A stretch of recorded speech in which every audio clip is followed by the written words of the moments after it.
Channel کو دیکھنے اور پسند کرنے والے تمام مسیحی بہن بھائیوں کو محبت بھرا سلام۔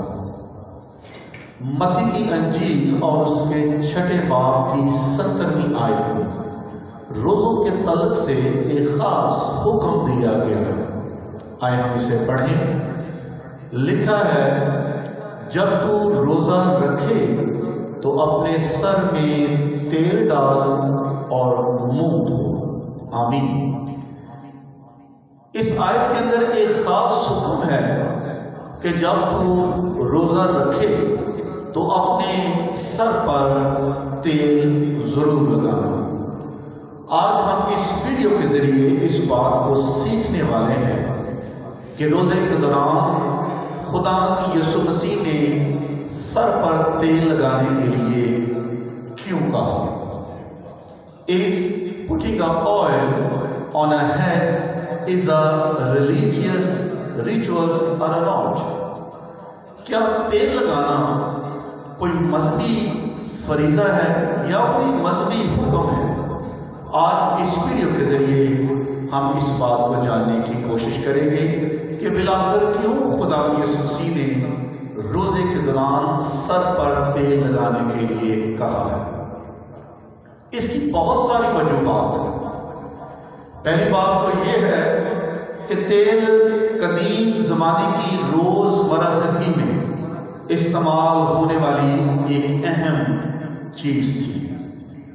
Oil was a very practical element of daily life of ancient world۔ یہ قدیم زمانے میں استعمال ہونے والی ایک اہم چیز تھی۔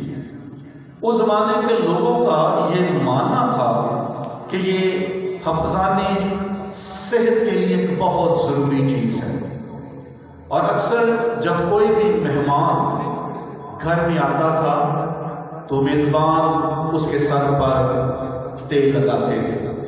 اور یہ ہماری بھی روایت ہے کہ جب کوئی مہمان گھر میں آتا ہے، آج بھی یہ روایت دیہاتوں میں قائم ہے اور شہروں میں تو آہستہ آہستہ یہ ختم ہو چکی ہے کہ مہمان کے آنے پر دروازے کی چوکھٹوں پر تیل ڈالا جاتا تھا اور اس طرح انہیں ویلکم کیا جاتا تھا۔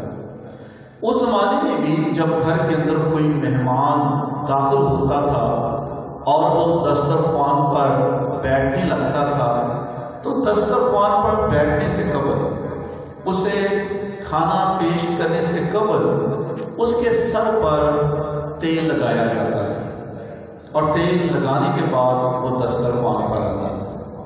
اس کی ہمیں مثال خداوند کے کلام مقدس میں بھی ملتی ہے۔ جب خداوند یسوع مسیح بیتنیہ کے شمع کوڑی کے گھر دعوت پر گیا تو وہاں ایک عورت نے ایک قیمتی عطر خداوند یسوع مسیح کے پاؤں پہ ڈالا، اور شاگردوں نے اس بات کا اعتراض کیا۔ انہوں نے اس عورت کو دکھ کیا، مگر خداوند یسوع مسیح نے فرمایا کہ اس عورت نے میرے ساتھ بھلائی کی، تم نے نہ ہی میرے سر پر تیل ملا اور نہ ہی تم نے ایسا کیا۔ یہ اس زمانے کی روایت تھی کہ آنے والے مہمان کے سر پر تیل لگایا جاتا تھا، اور خصوصی طور پر جب وہ کھانے کی میز پر بیٹھتا۔ اس کا ذکر ہمیں زبور کی کتاب میں بھی ملتا ہے۔ زبور نمبر 23 اور اس کی 5ویں آیت میں لکھا ہے، تو میرے دشمنوں کے روبرو میرے آگے دسترخوان بچھاتا ہے، تو نے میرے سر پر تیل ملا ہے، میرا پیالہ لبریز ہوتا ہے۔ تیل کو بطور خوشبو یا سینٹ کے بھی استعمال کیا جاتا تھا تاکہ پسینے وغیرہ کی جو بدبو ہے وہ ختم کی جا سکے۔ اس لیے نہانے کے بعد اکثر جسم پر اور سر پر تیل ملا جاتا تھا۔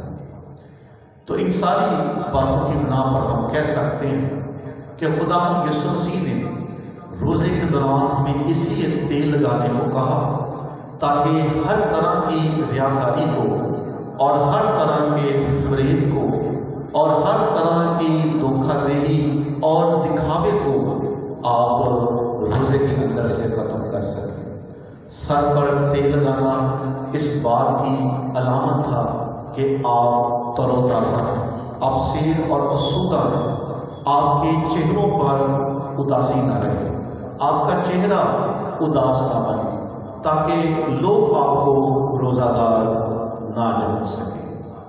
تیل لگانے کا مقصد تر و تازہ نظر آنا تھا، اس لیے خدا کے یسوع مسیح نے روزے کے دوران تیل لگانے کو کہا، تاکہ ہر طرح کا دکھاوا، ہر طرح کی اداسی، ہر طرح کا فریب روزے کے اندر سے دور کیا جائے اور لوگ آپ کو روزہ دار نہ جانیں اور اس کا اجر آپ کو خدا کی طرف سے مل سکے۔ مجھے امید ہے کہ آپ نے یقیناً اس ویڈیو کو مکمل طور پہ دیکھا ہوگا اور برکت بھی پائی ہوگی۔ آپ اس ویڈیو کے دوسروں کے ساتھ شیئر کریں۔ خدا آپ کو اس بات اور سوال کے وسیلے